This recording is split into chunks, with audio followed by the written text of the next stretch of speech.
Hello YouTube and Mr. People out there, this is Gamatist, and today we're going to be taking a look at Euro Truck Simulator 2.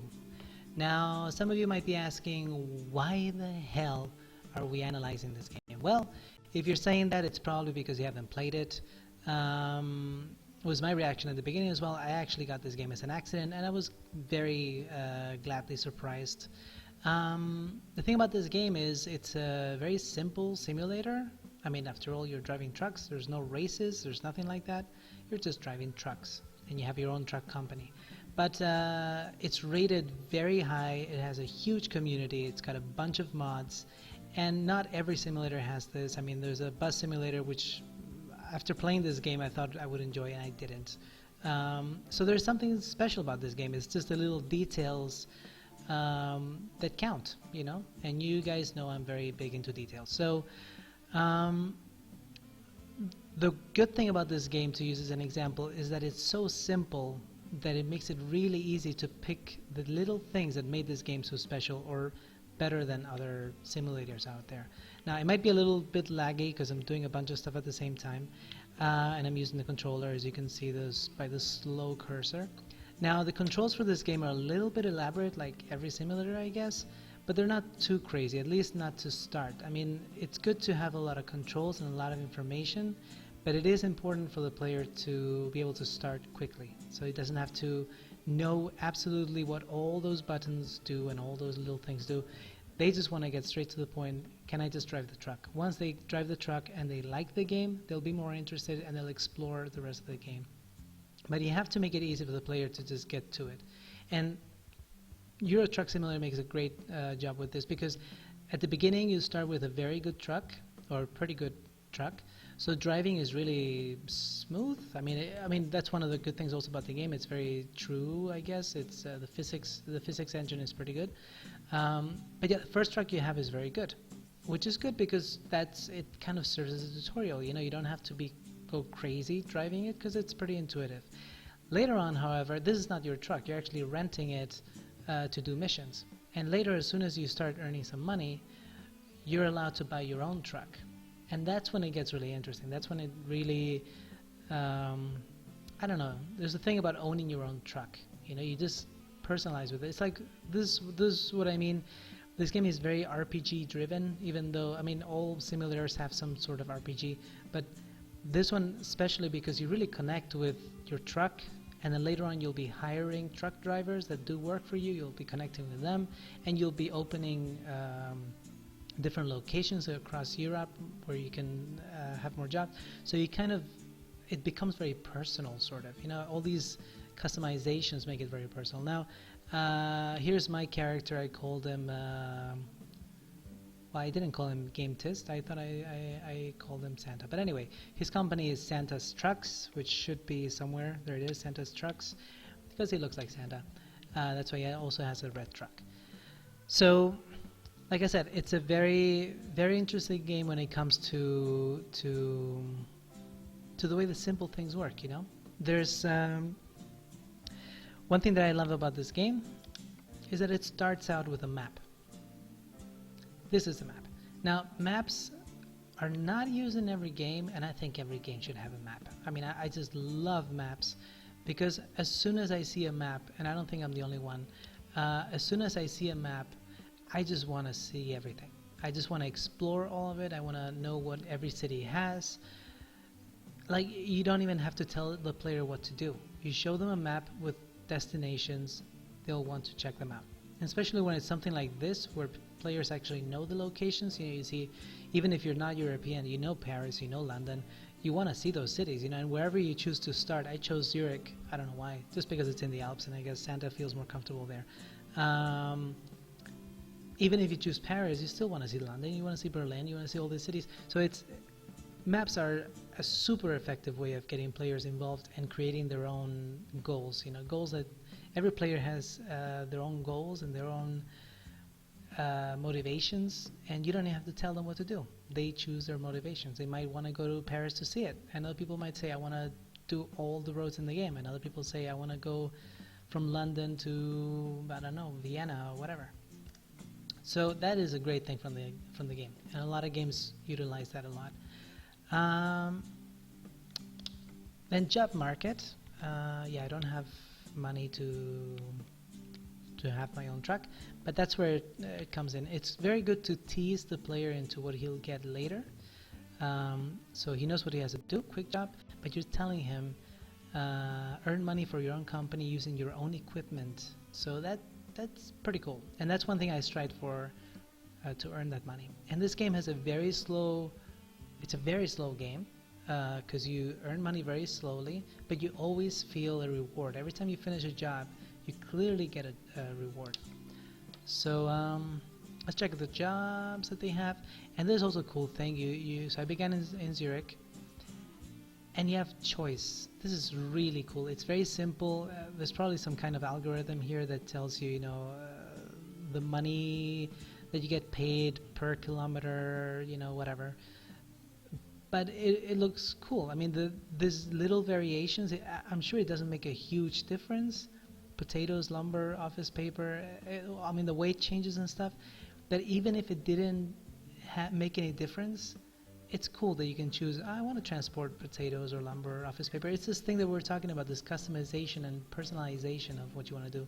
Because a job might pay more than another, but I will choose to, for example, not fertilizer because it's basically driving shit around, but I don't know, tractors are cool, so I'm gonna drive tractors.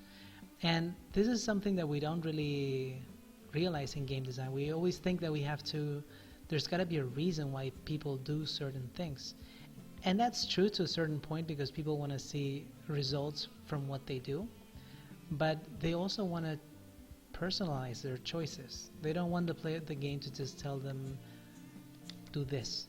So this is a great thing that you can actually choose. This process of selection, they could have just said, here's a job, that's it. But instead of that, they did this. And it's also very random, which is very good because games like Diablo, for example, the things they did with their weapons, you never found the same weapon, and this is the same thing. You never find the same mission, so it's always a surprise, and it's always fun. Like it's unpredictable, and you're always expecting for that awesome mission that takes you to the city that you want and that pays what you want and where you transported the thing that you want. And in Diablo, they had the same thing. You were looking for that weapon, but it wasn't not predictable at all. So it's a very good system of making choices available to the player. So I'm gonna take potatoes. No, I said I was gonna. I already took the other thing, did I? Yeah, it's a short one, so we'll take it. Take job. Yes, I do. Yeah. No, not cancel. No. I said I want to take the job. Take job. What's... No. Oh, maybe I have a job already. Oh, okay. Yeah, I haven't played this game for a long time, but I always think it's good not to play the game to do these videos, because then I feel like I'm playing it for the first time, and that's the whole point. So, let's see. I haven't played this game in a while. Let's go to blah blah blah blah blah world? No, drive. Here you go. I'm blind. Drive. So the controls they're easy relatively, but they are a little complicated. I forgot the camera view, but anyway. Come on. Oh, maybe I have to use... Yes. I'm gonna use my keyboard. I was getting ready with my gamepad. I'm gonna have to use the keyboard. Anyway, so the controls are very accurate, but they're not so crazy accurate that they're annoying to play, because that's one thing, I mean, that you also a lot of simulators miss out on. It's a game. People want to have fun, so don't make it too realistic. I mean, if you have to make a choice between realistic or fun, because there's no point in making a game that's realistic but not fun. Whoa, I almost crashed into that car. Yeah, so anyway, this game has something that is very interesting, and it's a main reason. Well, I'll tell you while I'm on the red light. And it's the main reason why this game is fun, because it's not, I mean, it is fun in a way, but it's not the main thing. Now I'm going to do a very short trip. I'm just going around the corner. But most of the time you're on the highway. And when you're on the highway, you're basically pressing forward, and that's it. It's a little bit to the left, a little bit to the right, a little bit to the left, a little bit to the right, but you're just going straight. Now, the good thing about this is that it's what I like to call the zone. You're in the zone when you're playing this game. It's like when you come back home from a very hard day's work, and you just turn on the TV and you're watching some reality shows or something, and your brain just shuts off. Not completely. It's working, but it's not really doing a lot of work. You know what I mean? And this game achieves this perfectly. I'm not gonna park it because parking is really complicated, and I don't have time to park it in this video, and I have to concentrate a lot. So, as I was saying, the zone. This happens also a lot with, for example, I don't know, slot games, for example, casino games. It's very well known that the zone is where players are just, their brains are disconnected, and you are thinking, but you're doing very basic thoughts that are very pleasurable, sort of. So now this is not applicable to all games. It's and I forgot to change the camera. 1 second. Oh, there you go. So it's not applicable to all genres because every genre is different. But if you're making a game that might need to include this, it is very important to keep it in mind. Whoa, I'm crashing into the fence. Because it might seem like something really dumb and really stupid, but a lot of players just want to come back home and they just want to chillax. And they don't want stress, they don't want to, you know, if they're choosing Euro Simulator over Need for Speed, it's because they don't want an adrenaline rush. They just want to chillax. One of the things about this game, and it's the last thing I'm going to be talking about, and actually I might go to the menu so I can show you, is the company manager.